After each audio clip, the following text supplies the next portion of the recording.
Bonjour à tous et me revoici pour une nouvelle vidéo qui sera centrée sur la thématique de l'écologie. Donc tout d'abord, différencions l'écologisme, qui est une religion naturaliste, l'instrument du noachisme, de la véritable écologie.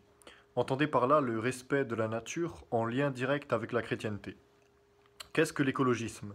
C'est la sacralisation de l'environnement, la déification de la création et des créatures à la place du créateur, puisant souvent sa source idéologique dans l'égalitarisme absolu, que l'on retrouve couramment dans les mouvances véganistes à travers l'antispécisme. L'égalitarisme qui voudrait qu'un homme, normalement constitué, ne soit aucunement supérieur à un cactus mexicain ou à un mombracide bison, un insecte qui, adulte, peut quand même atteindre 1 cm. Cet écologisme égalitariste convient donc à l'idéologie gauchiste voulant annihiler les identités, supprimer toute forme de transcendance et détruire toute notion de domination, d'autorité, de hiérarchie. Au-delà de ça, dans cette spiritualité écologiste, si j'ose le terme, il y a cette détestation du nationalisme et des frontières nationales. Alors demandez à ces gauchistes revendicatifs s'ils aiment Monsanto, s'ils cautionnent les fruits et les légumes poussant hors sol, par exemple, avec de l'hybride, de la science brute, sans racines, sans tenir compte de la biologie et de la nature. Ils répondront négativement, évidemment. Or, et c'est là une contradiction grossière, ils transposent tout cela au règne humain. Ils veulent une humanité nouvelle, un individu nouveau, détaché de ses déterminismes naturels.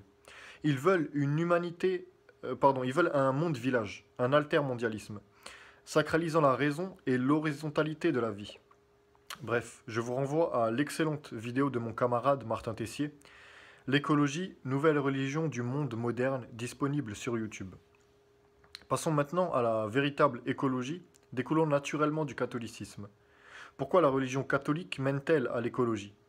Une phrase ô combien concise résume assez bien la chose. Je cite: Il n'y a point de respect de la création sans respect du Créateur.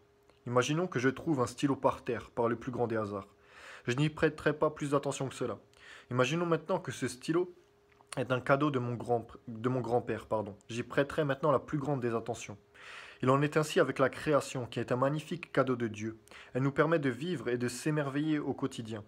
Et comme nous l'indique la Sainte Bible, je cite, Dieu les bénit, Adam et Ève, en leur disant, Soyez féconds et prolifiques, remplissez la terre et dominez-la. Soumettez les poissons dans la mer, des oiseaux dans le ciel, et de tous les animaux qui se meuvent sur la terre. Genèse 1,18. Par domination, entendez responsabilisation. L'homme est responsable de la création et lui doit le respect. Comme nous l'avions dit avant, pas de respect de la création sans respect du Créateur. C'est là la vertu de piété. Il n'y a qu'à voir à l'époque de la monarchie française, là où régnait le catholicisme. Le respect de la nature y était très présent, via les principes religieux et le travail quotidien du peuple, qui était majoritairement paysan.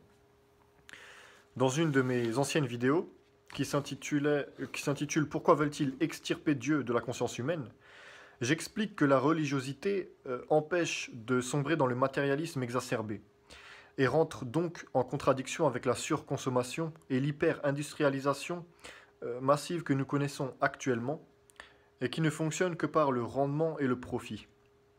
Il faut aussi noter que le catholicisme pousse à l'amour de sa terre, au patriotisme et donc au localisme et au protectionnisme, à contrario des écologistes radicaux qui ne voient en la destruction des frontières qu'un hymne à la tolérance, ce qui doit faire rire le monde politico-bancaire et le grand patronat. Mais passons. Donc oui, pour revenir au sujet, l'homme est responsable de la création et il la domine. S'il ne dominait pas cette dernière, il ne pourrait pas lui faire autant de mal. Et s'il peut lui faire autant de mal, il peut aussi lui faire autant de bien. Cette domination en soi n'est ni bonne ni mauvaise. Enfin, elle est bonne car elle fait partie de l'ordre naturel établi et voulu par Dieu.